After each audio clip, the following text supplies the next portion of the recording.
Can I deliver the speech later?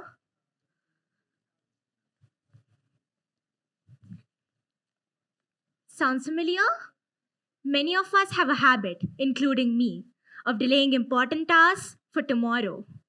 Sometimes about really important things like decisions to the smallest of things like chores. Let me tell you my story. Last year, I took part in an Olympiad examination. The exam was going to take place after 2 months. I had 10 chapters to study, so I thought I had plenty of time. I came up with a great plan to top the exam. One chapter each week. Simple, right? But each time I took the book in my hand, I thought, I have so much of time left. I'll just start later. But at the end of the month, I looked back at my plan and realized that I hadn't even studied one word. So I had a revised plan, 2 chapters each week. But even there, my same pattern continued. But one sudden day, I woke up and my calendar said 2 days for exam, and I hadn't even opened my book. I spent the rest of the day panicking like crazy, then studied 10 chapters non stop the next day. I gave my exam with red eyes, and soon the results were out. And guess what? I came first. I really did. But from the bottom. Who's counting that, right? But this small little incident made me wonder, why did I delay studying, even when I knew how important the exam was? Soon enough, I got the answer. I realized it was the fault of what I like to call the tomorrow syndrome, and what experts might call procrastination. Hello, everyone. My name is Ritisha, and my speech is going to be all about the rights and wrongs of procrastination.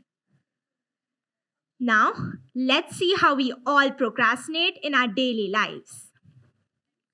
I would like you to count how many tasks from your to do list were scheduled for today. Done? Now count how many tasks you actually completed amongst them. If you have completed them all, then congratulations, you get an A. But if you're like most of us in this world and half of your tasks are lying incomplete, then you get the grade of PP plus. Professional procrastinator. Now, let's be honest for a minute here. Nobody actually got an A. I know. We all just want to blame it on our task list for not getting completed by itself. It doesn't make any sense. But let's see why we procrastinate. But first, to understand that, let's see what procrastination actually is. What comes into your mind first when you hear the word procrastination? Laziness? Poor time management? Well, then you'd be shocked to hear that these things have got nothing to do with procrastination. But then, what causes our back to go numb each time we sit down for some work? The answer to that is pain. We feel pain when we think of a task that we have avoided in the past. The amygdala, a part in our brain which controls emotions and mainly fear, sees it as a threat. But when I say threat, I don't mean the kind where that half written email is chasing you, begging to be completed, but the kind of threat you feel when you think that you're going to fail or get judged at a task. And when the task has become scary enough, your brain refuses to do it. Then we find ourselves doing tasks that give us pleasure instead. They give us a boost of dopamine, the feel good chemical in our brain. This is called instant gratification, where we do things that we like instead of doing things that stress us out instead. Now, has it ever happened with you that you remember that you have an online class to attend to? So you open your phone, where you see a notification saying Justin Bieber has mentioned in the post. You get so excited, you click on the post, watching to watch, promising to watch only that one post, but instead find yourself scrolling through not 10, not 20, not 30, but 40 reels. You take up exactly 2 hours. The worst part is, now your eyes hurt. The person who mentioned you in their post wasn't even the real Justin Bieber. and you missed the whole class on how to beat procrastination. Now, has it ever. Now, this might come as a shock, but here's a twist. What if I told you that there's another side to procrastination? It's good side. Sometimes it is necessary to procrastinate, like in situations where we have a really long task list with lots of things to do. Then we can procrastinate on the tasks which are not so important at the moment and complete those which are instead. This way, we complete all of the tasks before their deadline.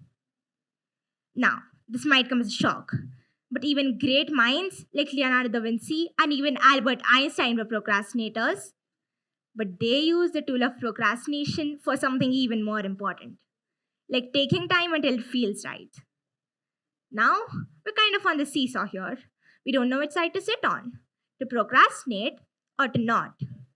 This is when productive procrastination steps in. These two words are like the balance between the seesaw. Productive procrastination is when you can see which things you can delay and which you cannot. There is another way. When you start something new, instead of saying, I'll complete the whole thing today, say, I'll just complete a small part of it today. This tiny step tricks your brain into action. And once you've started, it's just easier to keep going. It's like a snowball rolling downhill. Also, try setting a timer. Work for 15 minutes, then take a break. It's called the Pomodoro technique, and it's really simple. But you shouldn't forget to celebrate your achievements. Never is just a word disguised in tomorrow. And you might wait for the right time, but the right time never waits for you. So delay tomorrow, not your dreams. Thank you.